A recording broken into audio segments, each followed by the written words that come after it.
오늘 아침에 우리에게 주신 하나님의 은혜의 말씀은 로마서 2장 6절에서 11절까지의 말씀 다 같이 합독하도록 하겠습니다. 하나님께서 각 사람에게 그 행한 대로 보응하시되 참고 선을 행하여 영광과 존귀와 썩지 아니함을 구하는 자에게는 영생으로 하시고 오직 당을 지어 진리를 쫓지 아니하고 불의를 쫓는 자에게는 노와 분으로 하시리라. 악을 행하는 각 사람의 영에게 환난과 곤고가 있으리니 첫째는 유대인에게요 또한 헬라인에게며 선을 행하는 각 사람에게는 영광과 존귀와 평강이 있으리니 첫째는 유대인에게요 또한 헬라인에게로다. 이는 하나님께서 외모로 사람을 취하지 아니하심이니라. 아멘. 하나님의 말씀입니다. 2장 5절에서 사도 바울께서 내 고집과 회개치 아니한 마음을 따라 진노의 날, 하나님의 진노의 날이 반드시 옵니다. 곧 하나님의 의로우신 판단이 나타나는 그날에 임할 진노를 내게 쌓는도다 라고 말하면서 하나님의 판단이 의롭다고 말씀하셨습니다.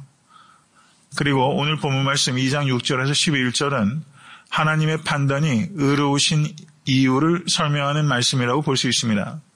2장 6절을 보시면 하나님의 판단이 의로우신 이유를 밝히고 있는데 그것은 하나님께서 각 사람에게 그 행한 대로 보응을 하시기 때문입니다. 그리고 이 말을 다른 말로 표현한 것이 11절 말씀이에요. 11절 말씀. 이는 하나님께서 외모로 사람을 취하지 아니하심이니라. 하나님께서 외모로 사람을 취하지 않는다는 뜻을 우리가 여러 가지로 이야기할 수 있겠지만 오늘 본문에 나타나는 문맥 속에서 말하자면 하나님께서 유대인이냐 아니면 유대인이 아니냐 헬라인이냐 이와 같이 그 사람의 혈통에 따라서 구원받을 자, 심판받을 자를 결정하시는 것이 아니라 외모로 결정하는 것이 아니라 그 사람의 행한 대로 구원받을 자를 결정하실 것이다 라고 말하는 것입니다. 이것을 우리에게 적용하자면 우리의 구원의 여부는 교회를 출석하느냐, 출석하지 않느냐로 결정되지 않아요. 우리의 구원 여부는 그 행한 대로 결정되게 될 것입니다. 이 말씀이 무슨 의미인지를 오늘 본문 말씀을 통해서 제가 이제 강의하고자 하는 것입니다. 그리고 7절부터 10절까지의 내용을 보시면 성경을 읽으시면 이렇게 여러 가지 그 문학적인 구조가 있다는 것을 우리가 유심히 좀 살필 필요가 있는데 7절의 말씀을 보세요. 참고 선을 행하여 영광과 존귀와 썩지 아니함을 구하는 자에게는 영생으로 하시고 선을 행하는 자에게는 마지막 날에 약속된 바가 있어요. 뭐가 약속되어 있습니까? Eternal life, 영생이 약속되어 있습니다. 믿으십니까? 그 마지막 때에 선을 행하는 자에게 무엇이 주어지는가? 영광과 존귀와 썩지 아니함이 주어지게 되는 것입니다. 그리고 반면에 또 다른 운명을 겪는 사람이 있어요. 그들은 누구냐? 8절의 말씀. 오직 당을 지어 진리를 쫓지 아니하고 불의를 쫓는 자에게는 노와 분으로 하시리라. 이기적인 사람들을 이야기하는 겁니다. 오직 당을 지어 진리를 쫓지 아니하고 불의를 쫓는 자에게는 노와 분으로 하시리라. 한 부류의 운명은 영생이고 또 한 부류의 운명은 무엇입니까? 노와 분이에요. 이것을 다른 말로 하면 영벌입니다. 인간에게는 반드시 두 가지 운명이 있는 것입니다. 중간은 없어요. 영생 아니면 영벌입니다. 이렇게 선을 행하는 자와 악을 행하는 자의 운명에 대해서 사도 바울께서 7절과 8절에서 말을 했고 9절과 10절을 보시기 바랍니다. 악을 행하는 각 사람의 영에게는 환난과 곤고가 있으리니 그 바로 앞에 8절에서 말한 것을 사도 바울이 여기서는 조금 다른 표현으로 하고 있는 거예요. 환난과 곤고가 악을 행하는 사람들에게 주어지게 됩니다. 여기서 환난과 곤고라는 것은 현세적인 의미만을 의미하는 것은 아니에요. 이 세상을 살다 보면 악인들의 형통이 있습니다. 그렇죠. 의인들의 환난과 곤고가 있어요. 그럼 여기에서 악한 악을 행하는 각 사람의 영에게는 환난과 곤고가 있으니 이것은 마지막 날에 있어질 악인들의 임하게 될 환난과 곤고를 가리키는 거예요. 악인들의 형통을 부러워하지 않으실 수 있게 될 간절히 바랍니다. 그들의 결국은 노와 분이요 환난과 곤고입니다. 하나님의 노와 분이 그들의 임한 결과는 그것이 환난과 곤고라고 말하고 있는 겁니다. 그리고 그것이 첫째는 유대인에게요 또한 헬라인에게로다 이렇게 말하고 있습니다. 10절의 말씀을 보시면 선을 행하는 각 사람에게는 영광과 존귀와 평강이 있으리니 이 말씀은 7절의 말씀과 비교가 되죠. 참고 선을 행하여 영광과 존귀와 썩지 아니함을 구하는 자에게. 그런데 여기에서는 영광과 존귀와 평강이라고 말하면서 썩지 아니함을 평강으로 바꾸고 있는 것을 볼 수가 있어요. 선을 행하는 자의 결국입니다. 우리가 마지막에 믿는 자들이 누리게 될 것들을 여기서 말하고 있습니다. 그리고 이것이 첫째는 유대인에게요 또한 헬라인에게로다 이렇게 말을 하고 있는 것이죠. 이렇게 선을 행하는 자, 악을 행하는 자, 그 다음에 악을 행하는 자, 선을 행하는 자, 그들의 운명에 대해서 7절부터 10절까지 설명하고 있는 부분이다. 이렇게 볼 수 있다는 사실입니다. 오늘 본문의 말씀에서 우리가 유의해야 될 점이 있습니다. 왜냐하면 사도 바울은 성도님들께서 느끼셨을 거라고 생각이 되는데요. 사도 바울은 지금까지 그리고 앞으로도 계속 증거하는 게 뭐냐면 사람은 율법의 행위대로 말미암아 구원을 얻는 것이 아니라 믿음으로 말미암아 구원을 얻는다고 가르치고 계십니다. 그게 복음이에요. 믿습니까? 행위대로 말미암아 구원을 얻는 것이 아니라 믿음으로 말미암아 구원을 얻는다라고 말씀을 했는데 오늘 6절의 말씀을 보면 그것과 정반대되는 말씀을 하는 것 같이 보여요. 그 행한 대로 보응하신다라고 말씀하고 있다는 것입니다. 그러면 사도 바울이 말하고 있는 바와 정면으로 모순되는 것처럼 보인다는 것입니다. 이것에 대해서 우리가 어떻게 이해할 것인가? 이 부분이 매우 주의 깊게 생각해야 될 부분이라는 사실입니다. 사도 바울께서 2장 6절에 하나님께서 각 사람에게 그 행한 대로 보응하시되 라고 말씀하시는데 이 말씀은 구약의 시편 62편 12절의 말씀을 인용한 것입니다. 시편 62편 12절은 이렇게 말씀합니다. 주여 인자함도 주께 속하였사오니 주께서 각 사람이 행한 대로 갚으심이니이다. 이게 시편 말씀이에요. 그리고 잠언 24장 12절도 이렇게 말씀합니다. 그가 각 사람의 행위대로 보응하시리라. 이렇게 시편 말씀과 잠언 말씀을 인용한 것이 로마서 2장 6절의 말씀입니다. 근데 구약 성경을 보시면 하나님께서 인간의 행위대로 보응하신다는 말씀이 곳곳에 기록되어 있는데 제 대표적인 말씀 두 군데만 말씀을 드리면 예레미야 17장 10절을 보시면 이렇게 말씀합니다. 나 여호와는 심장을 살피며 폐부를 시험하고 각각 그 행위와 그 행실대로 보응하나니 이렇게 말씀하고 있습니다. 에스겔서 9장 10절을 보시면 이렇게 말씀합니다. 그러므로 내가 그들을 아껴보지 아니하며 긍휼을 베풀지 아니하고 그 행위대로 그 머리에 갚으리라 하시더라. 동일한 말씀을 지금 증거하고 있는 것입니다. 그런데 하나님께서 그 행위대로 갚으신다라는 말씀이 구약 성경에만 국한되는 것이 아니라 예수님과 사도들도 동일한 가르침을 주셨어요. 마태복음 16장 27절은 이렇게 말씀합니다. 인자가 아버지의 영광으로 그 천사들과 함께 오리니 그때 각 사람의 행한 대로 갚으리라. 이게 예수님의 말씀입니다. 인자가 다시 오실 것을 믿으십니까? 그때 각 사람의 행위대로 갚으신다고 주님께서 말씀하셨어요. 고린도 후서 5장 10절을 보셔도 이렇게 말씀합니다. 우리가 다 반드시 그리스도의 심판대 앞에 드러나.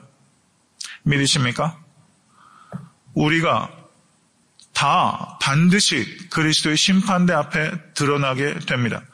각각 선악간에 그 몸으로 행한 것을 따라 받으려 합니다. 각각 선악간에 그 몸으로 행한 대로 받으려 함이니라. 동일한 말씀을 증거하고 계시죠. 오늘 본문의 말씀을 한번 보세요. 2장 6절의 말씀. 각 사람에게 행한 대로. 각 사람에게가 강조가 되고 있고요. 그 다음에 뒤를 보시면 9절의 말씀 보십시오. 각 사람의 영에게. 10절의 말씀 보십시오. 각 사람에게는. 그러니까 2장 6절에서 11절에 불과 몇 절 사이에 각 사람에게라는 말이 3번이나 강조가 되고 있어요. 이게 무슨 말인 거 아니? 유대인이라고 구원받는 게 아니라는 거예요. 어떤 믿음의 가정에 속했다고 몇 대째 기독교 집안에서 구원받는 거 아니라는 것입니다. 어떤 나라에 속했다고 기독교 국가가 있죠. 기독교 국가에 태어났다고 자연스럽게 자동적으로 구원받는 게 아니라는 뜻입니다. 목회자의 자녀라고 자동적으로 구원받는 게 아니라는 뜻이에요. 교회 다닌다고 자동적으로 구원받는 게 아니라는 뜻입니다. 우리는 각각 그 사람이 하나님 앞에 서게 되는 거예요. 이것을 유대인들에게 사실은 사도 바울이 강조하고 있는 겁니다. 오늘 본문의 말씀은 사실상은 첫 번째 타겟은 유대인이에요. 유대인이라는 혈통을 믿고 그것 때문에 자동적으로 구원받는다고 생각하지 마십시오. 그것은 하나님의 가르침이 아닙니다. 우린 각 사람의 행한 대로 보응받게 될 것입니다. 이게 사도 바울의 가르침입니다. 이렇게 제가 구약 성경의 말씀과 신약 성경의 말씀을 인용해서 일관되게 하나님께서 그 행한 대로 그 머리에 갚으시겠다라고 말씀하셨다는 것을 제가 예를 들었습니다. 그러면 오늘 본문을 통해서 우리가 해결해야 될 가장 중요한 문제, 행한 대로 보응하신다는 말씀과 오직 의인은 믿음으로 말미암아 살리라. 믿으세요? 오직 의인은 믿음으로 말미암아 삽니다. 어떻게 이 말씀을 조화시킬 수 있는가 하는 문제입니다. 선한 행위로 구원을 얻을 수 있습니까? 없습니까? 선한 행위로 구원을 얻을 수 있어요? 없어요? 맞습니다. 없어요. 선한 행위로 구원 얻지 못합니다. 교회 밖에 예수 그리스도를 중심에 모시지 않고 사는 사람들 가운데서도 그 행실이 우리보다 월등히 나은 사람도 분명히 있어요. 근데 선한 행위로 구원 얻지 못합니다. 그러면 여기에서 그 행한 대로 보응하신다는 말씀을 우리가 어떻게 이해되는가? 오직 믿음으로 말미암아 구원을 얻습니다. 믿으세요? 아멘? 그런데 우리가 구원을 얻을 만한 믿음인지 아닌지를 무엇이 증명하는가? 그것이 선한 행위가 그 믿음의 참된 믿음인지 거짓된 믿음인지 선한 행위가 그것을 증명한다는 거예요. 선한 행위로 증명되는 믿음으로 말미암아 구원을 얻는 것입니다. 성경은 그것을 말씀하고 있는 거예요. 선한 행위로 증명이 되는 믿음. 마태복음 7장 16절에서 17절의 말씀을 보시면 예수님께서 잘 아시는 말씀입니다. 그의 열매로 그들을 알지니 가시나무에서 포도를 또는 엉겅퀴에서 무화과를 따겠느냐. 이와 같이 좋은 나무마다 아름다운 열매를 맺고 못된 나무가 나쁜 열매를 맺나니 라고 말씀합니다. 좋은 나무는 구원을 얻을 만한 믿음을 나타내는 것입니다. 구원을 얻을 만한 믿음은 반드시 선한 행위에 아름다운 열매를 맺게 되는 것입니다. 그것이 순리예요. 맞지요? 그렇기 때문에 성도들의 선한 행위는 그 성도의 믿음이 참된 것인지 거짓된 것인지를 증명하는 열매인 것입니다. 사도 바울은 이것을 갈라디아서 5장 6절을 한번 살펴보시기 바랍니다.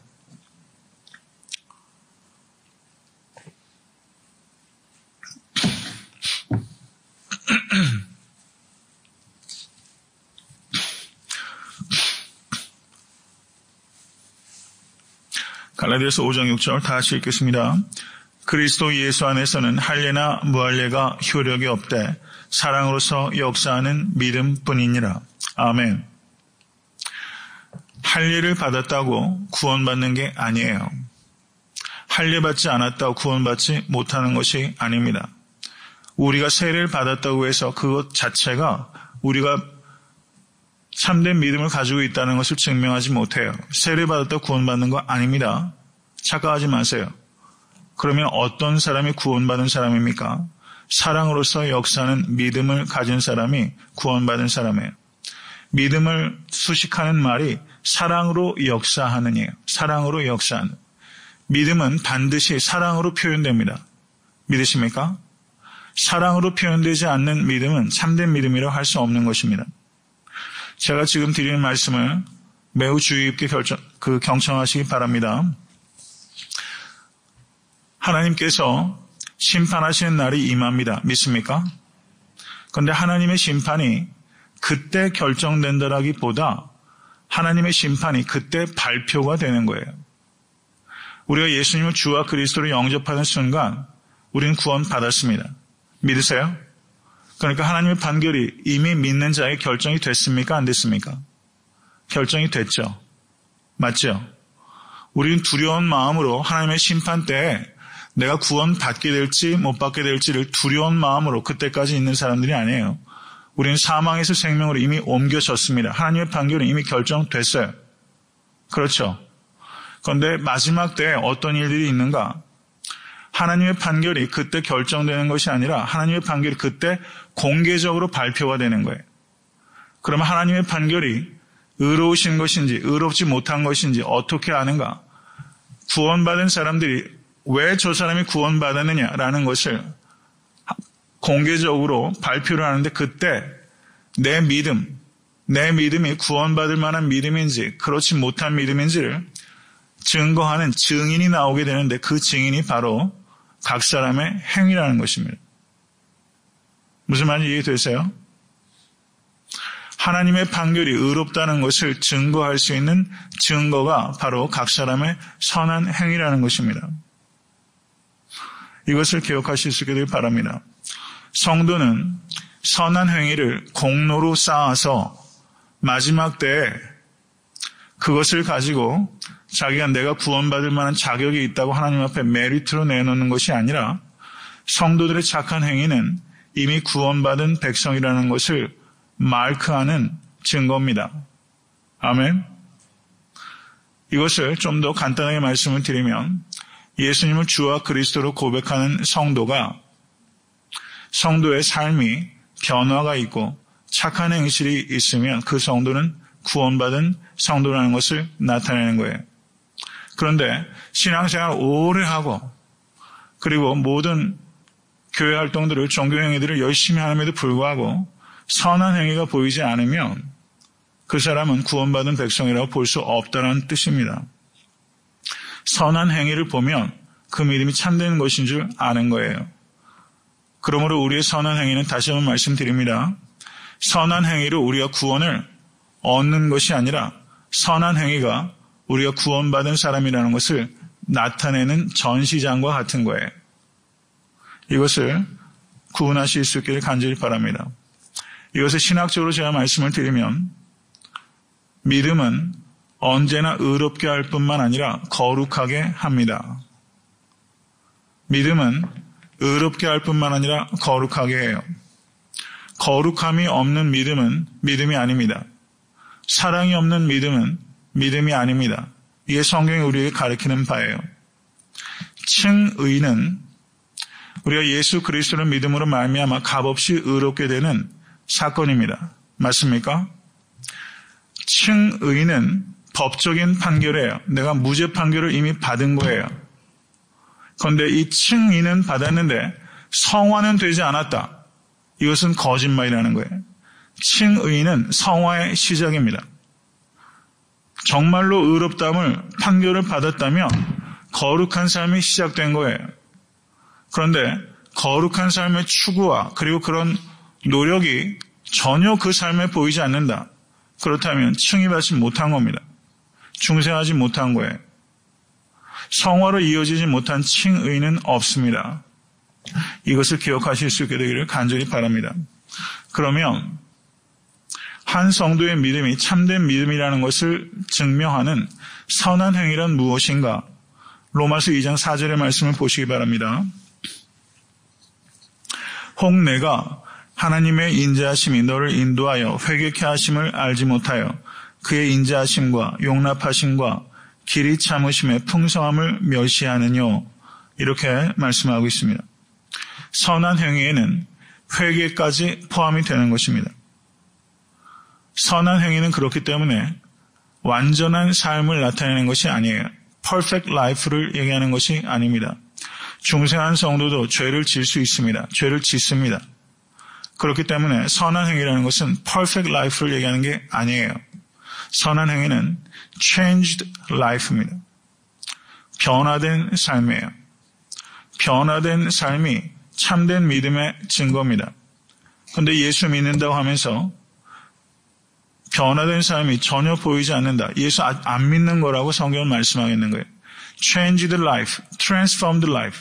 변화된 삶이 성도에게 반드시 나타나는 것입니다. 아멘. 이것을 믿으실 수 있기를 바랍니다. 그러면 선한 행위를 어떻게 말할 수 있는가? 첫째, 하나님의 법을 사랑하고, 둘째, 하나님의 법대로 살기 위해 성령의 도우심에 의지하고, 셋째, 그럼에도 불구하고 죄를 짓게 되었을 때는 중심의 통회함을 가지고 하나님의 자비하심을 구하는 회개를 드리는 행위, 이것을 선한 행위라고 할 수 있는 것입니다. 하나님의 법을 사랑하고, 그리고 하나님의 법대로 살기 위해 성령의 도우심에 의지하고, 세 번째는 그럼에도 불구하고 죄를 범하였을 때는 중심의 통회함을 가지고 하나님께 자비를 구하며 회개하는 행위, 이것을 선한 행위라고 말하는 거예요. 이것이 changed life입니다. 사랑하는 성도 여러분, 성도님들의 삶 가운데 이런 선한 행위의 열매가 나타날 수 있게 되길 주님을 간절히 축원합니다. 하나님의 은혜는, 경청하십시오, 우리를 지옥에서 구출할 뿐만 아니라 우리를 죄에서도 구출합니다. 하나님께서는 아무 자격 없는 우리들을 전적인 은혜로 하나님의 자녀로 삼아 주셨습니다. 이 은혜를 아는 사람은, 자격 없이 구원받았다는 것을 진심으로 깨닫는 사람은 하나님의 자녀다운 자격을 갖추어 가는 거예요. 우린 자격 없이 구원받았습니다. 아멘. 우린 죄인이었을 때 구원받았어요. 자격 없이 하나님의 자녀가 됐어요. 이게 하나님의 은혜입니다. 이 은혜를 아는 사람은 하나님의 자녀로서의 자격을 갖추기 위한 삶을 살아가는 거예요. 이게 성화의 과정이 시작되는 겁니다. 그렇기 때문에 그리스도인들의 윤리는 의지로 이루어가는 윤리가 아니라 하나님의 은혜로 이루어가는 윤리예요. 우리는 은혜로 구원받았고 은혜로 거룩했습니다. 내 의지로 거룩한 삶을 살아가는 게 아니에요. 우리의 의지가 필요하지만 우리가 거룩한 삶을 살아가는데 가장 중요한 것은 하나님의 은혜 안에 거하는 것입니다. 주의 은혜 안에 거하실 수 있는 사랑하는 모든 성도 되실 수 있게 되기를 주님으로 간절히 축원합니다. 성도님들의 삶이 구원받은 백성이라는 것을 증거하는 전시장이 될 수 있도록 삶을 이끌어 가실 수 있게 되길 간절히 바랍니다. 이번 한 주간 살아가실 때도 성도님들의 삶이 구원받은 백성이라는 것을 나타내는 전시장이 될 수 있도록, 사랑하는 성도 여러분, 아티스트만 전시하는 거 아니에요. 우리의 삶이 구원받은 백성이라는 것을 나타내는 전시장이 되는 거예요. 이번 한 주간 그렇게 살아가실 수 있게 되길 주님의 간절히 축원합니다.